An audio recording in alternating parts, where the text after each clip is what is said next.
where your treasure is, there will your heart be also. God has hidden unlimited treasures in His Word. Every time we open it, we can discover a new treasure, or admire an old one. What will we find today? Let's dig in. Here's Carla Early with Treasure Hunt in the Word. A few years ago, our family got to watch as my brother and sister-in-law's house was built next to ours. At first, it didn't seem like they were doing much. It took quite a while to get the ground level, the special dirt carted in, and the foundation poured. But once that was done, the house itself was built rather quickly. I suppose on any structure, the foundation is the most important part. It's the most important part for our spiritual life as well. In Matthew 7, Jesus concluded his Sermon on the Mount with this. He said, "Everyone then who hears these words of mine and does them will be like a wise man who built his house on the rock. And the rain fell, and the floods came, and the winds blew and beat on that house. But it didn't fall, because it had been founded on the rock. And everyone who hears these words of mine and does not do them will be like a foolish man who built his house on the sand.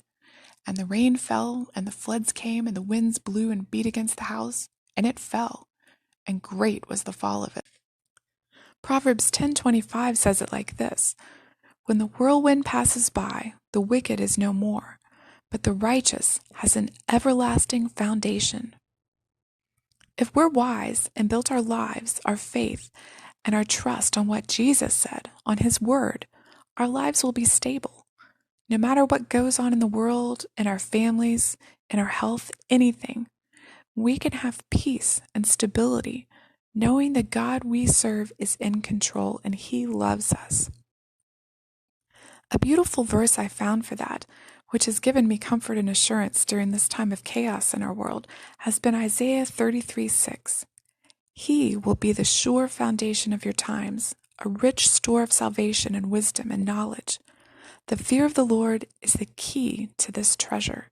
He is our foundation, the cornerstone, firm and steady. Without Him in our lives, we have no hope for permanent stability.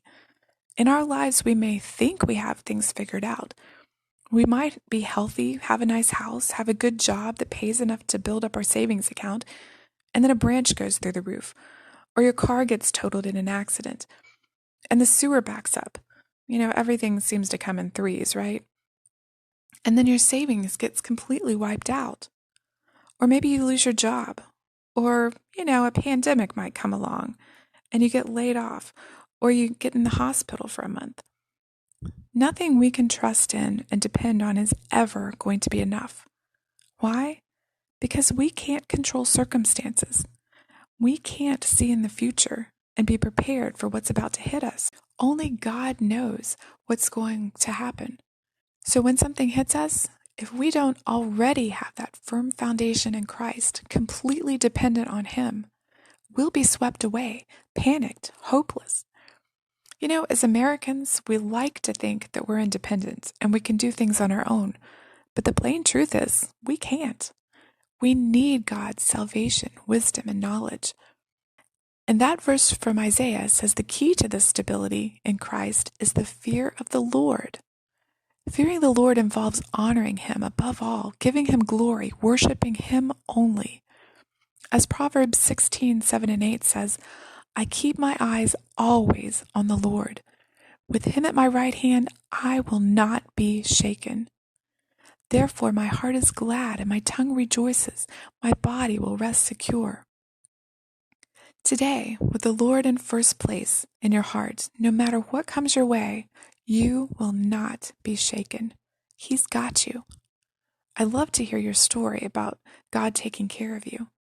You can write to me at treasurehuntintheword@gmail.com. This is Carla Early. Thanks for listening. And remember, where your treasure is, there will your heart be also.